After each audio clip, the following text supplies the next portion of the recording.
बिस्मिल्लाहिर्रहमानिर्रहीम। अस्सलाम वालेकुम व्यूअर्स, कैसे हैं सब लोग। उम्मीद है आप सब खैर खैरियत से होंगे। मैं खालिद खुर्शीद। जो इंडिया दावा करता है कि हमारे पास जदीद असलहा है, जो इंडिया दावा करता है कि हमारे पास जदीद हथियारें, और जो इंडिया दावा करता है कि हमारे पास जदीद रॉकेट्स हैं, अफसोस का मुकाम है कि उस इंडिया ने हमला किया भी तो निहत्ते मुसलमानों पर, बेगुनाह मुसलमानों पर, रात गए सोए हुए औरतों पर, बच्चों पर।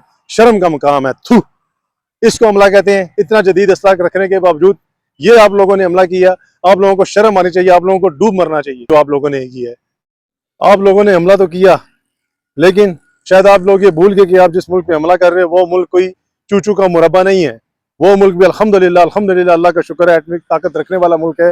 हमारे मुल्क में भी जदीद असला है, जदीद तैयारे हैं, और जिसका नमूना आपको रात आपने कल देख लिया। एक बार तो हमने आपके अभिनंदन को जो है चाय पिला दी है, लेकिन इसका मतलब कि आप लोगों ने हमें यह समझ लिया कि हम चाय वाले हैं। जरा गौर करो और जरा सोचो, चाय वाले हम नहीं, चाय वाला आपको मोदी सरकार है जो चाय का कारोबार करता था और आज जो फैसला करने से पहले सोचता भी नहीं है, जिसको सोचना चाहिए। और ये आप लोगों की गलतफहमी होगी।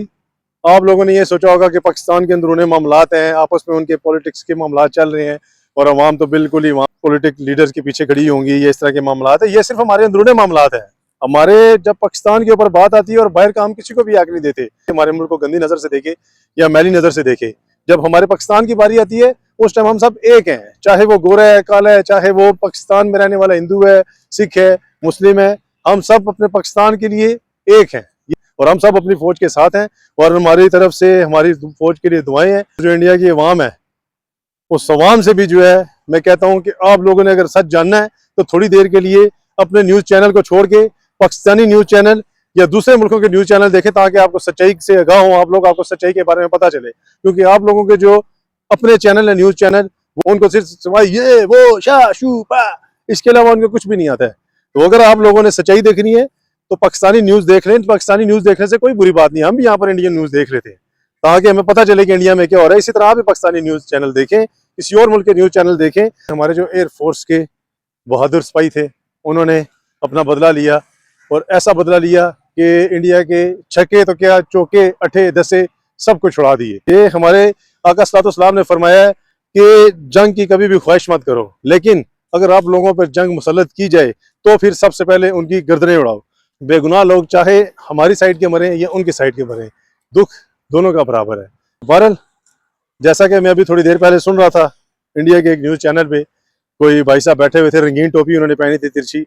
तो उनसे उनके एंकर ने पूछा, इंडिया के अंदर जो है काफ़ी सारी फ्लाइट जो हैं वो फिलहाल मुअत्तल की जा चुकी हैं, रोकी जा चुकी हैं, थोड़ा सा इमरजेंसी वगैरह भी वहाँ पे लगी हुई हैं, तो ये मामलात कब तक रहेंगे। तो वो तिरछी रंगीन टोपी वाले भाई साहब ने आगे से उन्हें जवाब दिया कि जब तक पाकिस्तान अपने घुटनों पे नहीं आएगा। तो भाई साहब तिरछी टोपी वाले, आप हमारी भी बात सुने और इस बात को जो है अपने दिमाग में डाल लें कि जो फोर्स अल्लाह अकबर का नारा लगा के बाहर निकलती है वो फोर्स या तो लड़ती है या तो मरती है, वो घुटने कभी भी नहीं टेकती। मुझे तो ये समझ नहीं आती कि वो कौन सा आपका ऑफिसर है या कौन सा अफसर है कि सबसे पहले तो बंदा उसको मुर्गा बनाए, उससे ये चीज़ पूछे कि भाई रात गए तुम लोगों ने, जब जहरी सी बात है कि अपनी फोर्स को किसी ने तो ऑर्डर दिया होगा ना, तो ये ऑर्डर देते हुए उसको शर्म आनी चाहिए, चुल्लू भर पानी में उसको डूब के मरना चाहिए।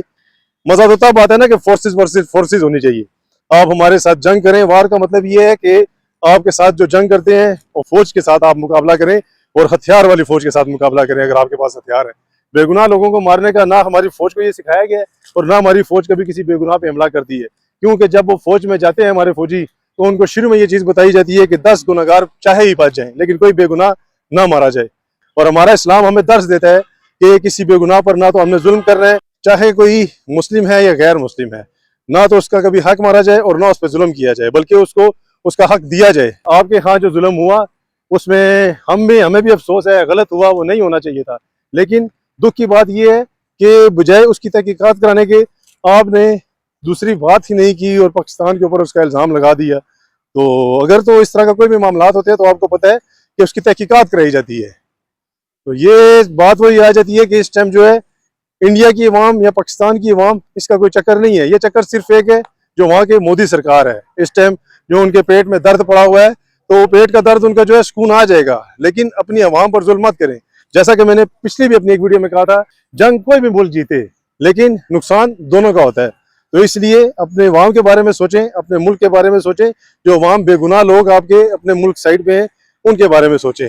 जंगें लड़ना इतनी आसान चीज़ नहीं होती, और जंगें चाहे किसी के पास जितने मर्जी कोई हैवी हथियार हो, जंग लड़ने के लिए जज्बा चाहिए होता है, जंग लड़ने के लिए सब्र चाहिए होता है। जंगें जो है वो जज्बे से जीती जाती है। तो आपके काफी सारे भारतीय एंकर जो हैं, उन लोगों को मुझे अफसोस से कहना पड़ता है कि अपनी आवाम से सच छुपा रहे, अपनी आवाम को सच बताएं कि जो वो आप लोगों को ये चीज बता रहे हैं जी कि भारत ने कल मिसाइल ठोक दिए तो पाकिस्तान के दहशतगर्द जहाँ पे मुकाम थे उन सबको उन्होंने तबाह कर दिया। तो वो आप लोगों को मैं एक चीज बताता जाऊं, आप अवाम जैसे आप वहां पे निहत्ते लोग हैं, अवाम है अपने बीवी बच्चों वाले, इसी तरह जो उन्होंने हमला किया है इसी तरह के लोग यहाँ पर मारे गए हैं। यहाँ पर कोई दहशतगर्द नहीं थे और ना ही कोई ऐसे बंदे थे कि जिनको मार के वो फख्र करे। ये आपकी तरह ही एक आम शहरी थे, छोटे छोटे बच्चे थे, औरतें थे। अगर तो आपको मीडिया वो दिखा रहा होगा फुटेज तो आपको लग रहा होगा और आपको नजर भी आ रहा होगा कि वहाँ वो छोटे छोटे बच्चे थे और उनमें औरतें जख्मी हुई हैं सारी। तो इसलिए ये कोई बहुत बड़ी बात नहीं है। हमारी फोर्सेज जो हैं वो भी वहां पर अवाम के ऊपर हमला कर सकती हैं, लेकिन उनको ये चीज सिखाई ही नहीं की, ना वो इस तरह की कोई हरकत करते हैं, क्योंकि हम लोग सब्र और अमन से रहने वाले लोग हैं। हम लोग अमन चाहते हैं। हमेशा भारत ने जंग की बात की है, हम भारत ने हमेशा जंग में पहल की, लेकिन पाकिस्तान ने हमेशा साबित कदम होकर इस चीज को जो है तरजीह दी है कि भाई अमन के साथ रहना है। और हमारी फोर्सेस अगर किसी से जंग करने में या लड़ने में पहल नहीं करती तो इसका मतलब ये नहीं है कि वो बिल्कुल हम लोग कोई डरते हैं या डरपोकल हैं या हमारा कोई जंग का जो है हमारे पास हथियार नहीं है। फर्क सिर्फ ये है कि हम लोग चाहते ही हैं कि अमन से रहा जाए, सारे मुल्कों के साथ ताल्लुकात अच्छे हों, बराबरी के हों। और यही जो चीज़ है हमें सिखाई गई है और हमारे फौज को, हमारी अवाम को, हमारे बच्चों को। हम लोग कभी भी किसी से जंग करना नहीं चाहते, लेकिन जब जंग मुसल्लत हो तो फिर जंग से पीछे भी नहीं हटते।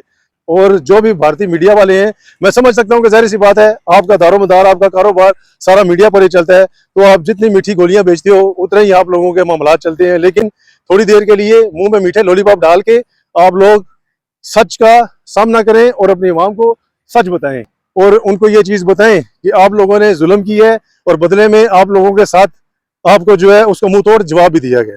हमें तो सुकून है, हम अल्हम्दुलिल्लाह जैसे भी हाल में हमारे मुल्क के अंदरूनी मामला जैसे भी हैं, लेकिन अल्लाह का शुक्र है कि हम उसमें खुश हैं। आपसे आखिर में यही कहना था कि चाहे कोई भी मुल्क है, सबसे पहले अपनी अवाम के बारे में सोचें, अपने मुल्क के अच्छे मुस्तकबिल के बारे में सोचें। जंगों शंगों से ना कभी किसी का फायदा हुआ है और ना कभी फायदा होना है। तो बाकी पाकिस्तान जिंदाबाद, हमारी फौज, हमारी एयरफोर्स, हमारी नेवी पाइंदाबाद। तो ये था आज का व्लॉग। उम्मीद है वीडियो आपको अच्छी लगी होगी। वीडियो अगर आपको अच्छी लगी हो वीडियो को लाइक करें, शेयर करें, सब्सक्राइब करें। मिलते हैं नेक्स्ट व्लॉग में। अपना बहुत सारा ख्याल रखें। अल्लाह हाफिज।